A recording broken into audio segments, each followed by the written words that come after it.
I remember when people used to tell me, Iraq isn't the problem. It's Afghanistan. That's the problem. Or another one, this is a new one you hear lately. Egypt's not the problem. It's not Egypt. The problem is Syria. Syria is the problem. It's as if our brains is one hamster and one little hamster wheel.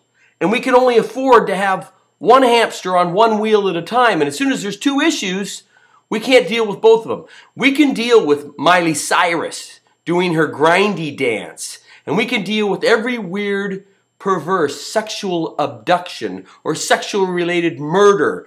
Our news is covered with it. But to try to get front page news for Syria and Egypt on the same newspaper, it's tough to do. Our media, we've been convinced by our media that entertainment is news and entertainers' lives are news. So a lot of times really serious news events take a back seat and they convince us, and newscasters sell us entertainment as news. So Syria and Egypt and Palestine, Tibet, a lot of places don't get any news attention. But it doesn't make them any less viable.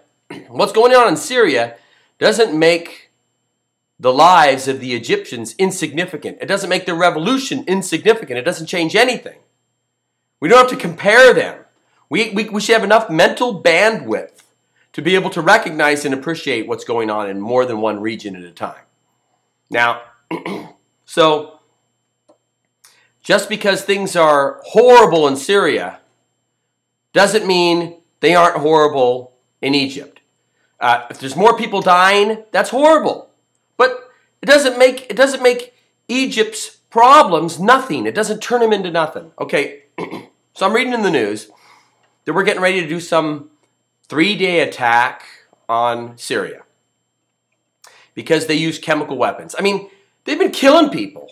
It's like Syria's killing people. There's death all over the place. But now all of a sudden, because it's chemical, now they've crossed the line, the chemical threshold. Because it's chemical weapons, it's gone too far. We can't allow them. That's just too vulgar. I mean, if you saw a pile of dead bodies, women and children, men, women, and children there, and you were grieving over them and someone said, well, there's a pile of dead bodies, but you see this pile of dead bodies? This is way worse. You know why? They used chemicals. For me, that doesn't make any difference. Everything's a chemical.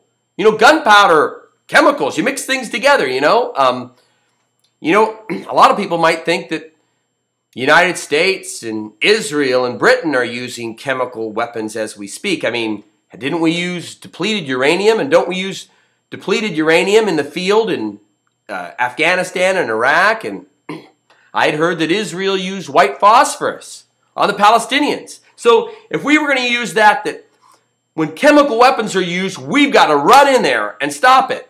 We'd have to run into Israel. We'd have to run into our own country. We'd have to invade ourselves. If chemical weapons was the rule, we'd have to go back and not use chemical weapons in Iraq. So, and it's not like we're going over to take over. Apparently, this is just some retribution strike against Syria. What's it even going to do? But don't worry. Now I'm worried that we're going to go in there and we're going to find some way to kill more innocent people. We're going to try to do the right thing, but we're going to be shooting missiles from ships way away. I know they're deadly accurate, but deadly accurate bombs still somehow manage to be deadly and kill lots of innocent women and children, men, women, and children as well. So there's just a whole bunch of bad things. I don't know. Syria is very confusing. Should we be getting involved in all? But for me, it's just the fact that, chemical weapons, time to get to business. Now we've got to show them who's boss. They're using chemical weapons. They can't do that. We can do that. Our allies can do that. Our neighbors can do that. We can do that to people. We just can't have anybody else doing it when we're looking for excuses. When we're looking for excuses to jump in, like weapons of mass destruction in Iraq that didn't really turn out to be anything. But where is this going to get us? And I can tell you, if we do this, it's going to be a mess, and there's going to be a lot of innocent people dying, and then there's going to be questions about our allegiance and who are we helping.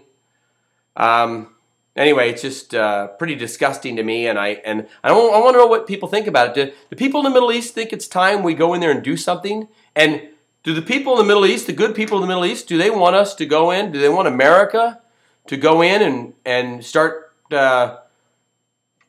blowing Syria's infrastructure apart? Is that what we should do, to turn it into the Stone Age so everybody's fighting on the same level? I wonder what kind of chemical weapons we're going to bring to the scene when we start our strike. And what about Assad? Why wouldn't he just leave? He's got all the money, the rich daddy and all the money and all the power. God, why couldn't he just pack up and go? What's wrong with these people? They're nuts. At least that's what I think. Anyway, let me know what you think.